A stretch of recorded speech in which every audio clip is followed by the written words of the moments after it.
하나님이 멀게 느껴질 때, 우리가 어떻게 느끼든 상관없이 하나님은 실제로 존재하신다. 모든 일이 잘 풀리고 행복한 상황이 펼쳐질 때 하나님을 예배하는 것은 쉽다. 하지만 상황이 언제나 좋을 수는 없다. 그럴 때는 하나님을 어떻게 예배하는가? 하나님이 몇백만 킬로미터 떨어져 있는 것처럼 느껴질 때 어떻게 하는가? 가장 깊은 경지의 예배는 고통 속에서도 하나님을 예배하고 시련 속에서도 하나님께 감사하고 시험을 당할 때도 하나님을 신뢰하고 어려움 속에서도 하나님께 삶을 내어드리고 그분이 멀게 느껴질 때에도 하나님을 사랑하는 것이다. 친구 관계를 시험하는 것은 주로 이별과 침묵이다. 물리적으로 먼 거리에 있거나 이야기를 할 수 없을 때 친구 관계는 시험을 받는다. 하나님과의 관계도 항상 가깝게 느껴지지만은 않을 것이다. 필립 얀시는 모든 관계에 가까워지는 시기와 멀어지는 시기가 있듯이 하나님과의 관계도 마찬가지다. 아무리 친밀한 관계라도 추는 항상 한쪽에서 다른 한쪽으로 움직인다라고 지적했다. 바로 그때가 예배드리기 어려운 시기다. 그 관계가 더욱 성숙해지기 위해서 하나님은 멀어진 것 같은 시기, 즉 하나님이 우리를 버리셨거나 우리를 잊으셨다고 생각되는 때를 통해서 시험하실 것이다. 하나님이 100만 킬로미터 떨어져 있는 것 같이 느끼신다. 플로이드 맥클럼은 이렇게 묘사한다. 어느 날 아침 눈을 뜨니 모든 영적인 느낌이 사라졌다. 기도하지만 아무 일도 일어나지 않는다. 악마를 꾸짖지만은 변화도 일어나지 않는다. 영적인 행동을 한다. 친구에게 기도를 부탁하거나 생각할 수 있는 모든 죄를 고백하고 모든 사람들에게 용서를 구하고 다닌다. 그리고 금식을 한다. 하지만 여전히 아무 일도 일어나지 않는다. 이 영적인 슬럼프가 얼마나 오래 갈지 궁금해지기 시작한다. 며칠, 몇 주, 몇 달, 끝은 날까?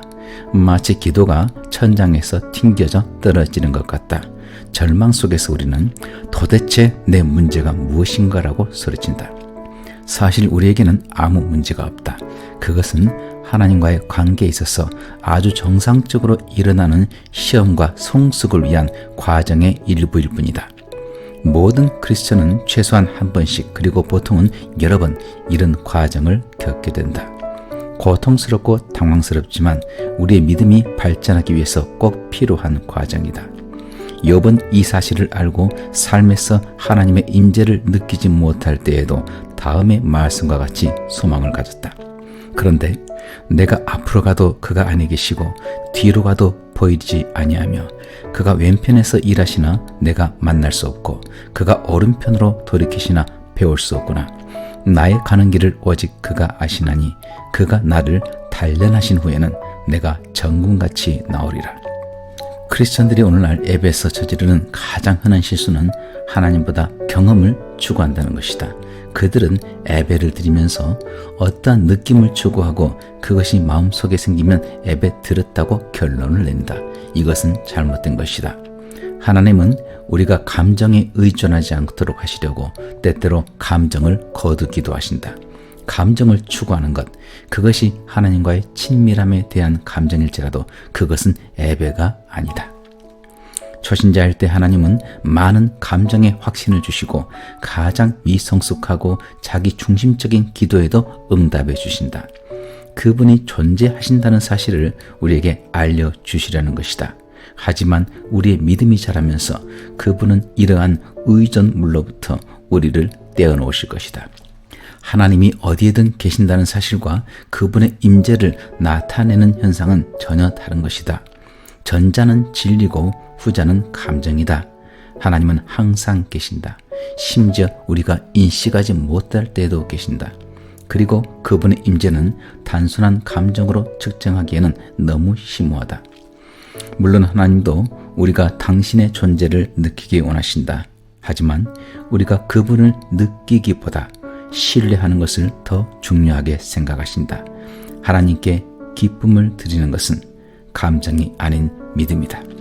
우리의 믿음이 가장 많이 자랄 수 있는 상황은 삶이 모두 무너지고 있는데 하나님은 보이지 않는 그런 때이다.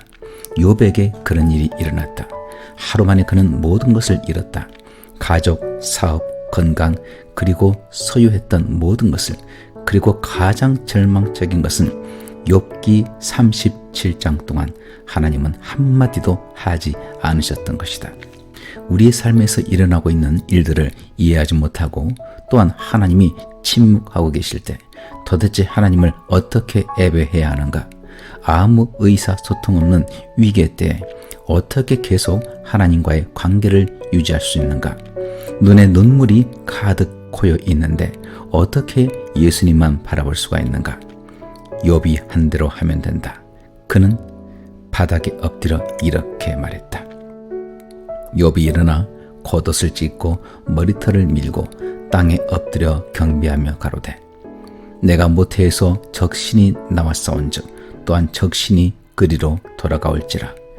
주신 자도 여호와시오 취하신 자도 여호와시오니 여호와의 이름이 찬송을 받으실지니이다 하고 감정을 의지하지 않고 진리를 인정하는 이런 고백을 통해서 우리는 믿음의 성숙을 이루어가게 될 것이다.